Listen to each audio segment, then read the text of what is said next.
Okay, so I've just stolen the Professor's brand new CBR300R. Thought I'd take it for a quick blat and see what I think. Do a bit of a first impression on it. Yeah, it's like I said, brand new bike. What's he got on it now? 284 kilometers on the clock. So this thing's it's not even really bed in yet.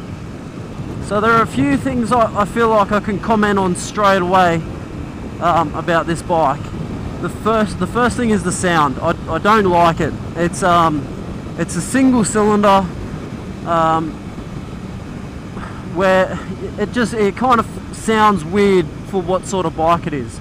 I mean, to look at it, it looks like a sports bike, and the sound that comes out of it is not what you're expecting. I think being a single cylinder, putting an exhaust on it is only going to make it sound like a dirt bike.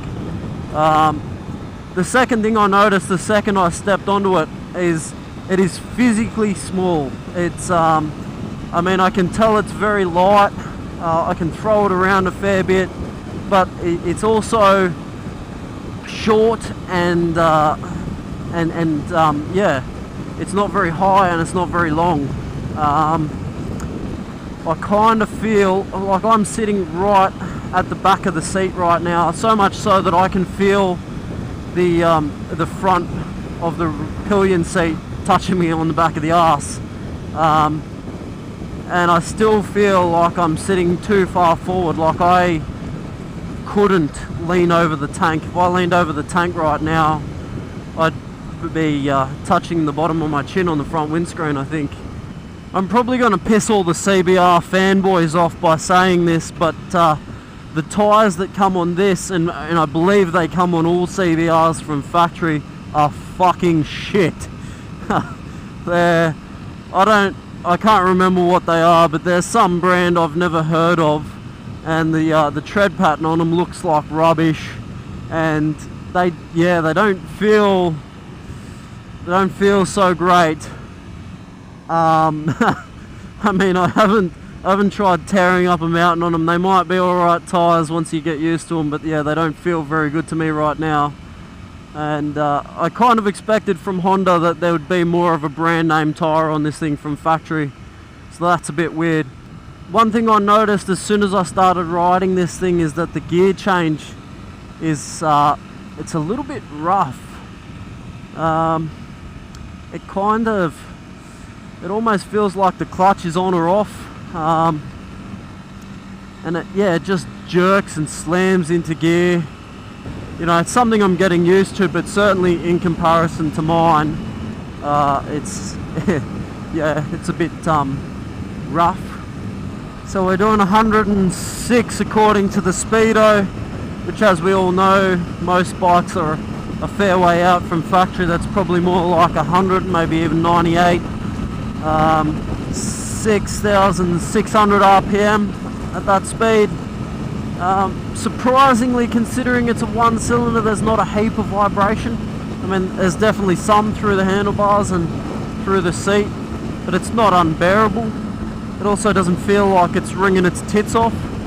Engine braking on this thing's a little bit sketchy as well. It seems that the lower sort of 3 gears are a fair way apart, and it jerks into, see, that's what I'm talking about with the gear change. But yeah, it just kind of jerks into gear when you're going down below. Like once you get to third, it starts jerking into gear, and it starts compression locking that rear wheel.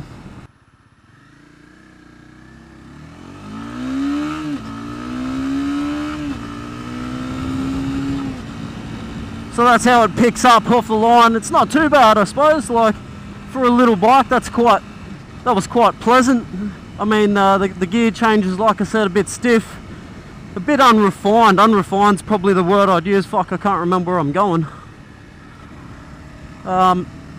Yeah, unrefined is probably the word I'd be looking for. But yeah, other than that, it took off fairly well. I was kind of thinking, oh shit, you know, this thing might be a little bit gutless off the line, and if one of these smart asses next to me decides they're going to floor it, might end up being a bit of a drag race to not get run over, but no, that took off alright. I was pretty happy with that for a Lambs approved bike. So basically, to sum it all up, I'm going to say pros about this bike: good brakes, it accelerates fairly hard for a small bike, and it's very light and sort of easy to manage, especially for a smaller rider. Cons, I'm going to say it's not super comfortable for a bigger rider.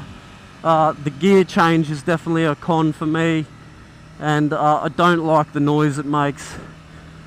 But if you're looking at buying one of these things, if you're in the market for a Lambs approved bike, it does seem like a pretty good bike to me. So thanks for watching. Hit the like button and subscribe if you haven't already. Thanks very much. See you later. Have you ever wanted something so fucking badly that it's all you can think about? You lose sleep over it, you're not concentrating at work over it. It's just always there.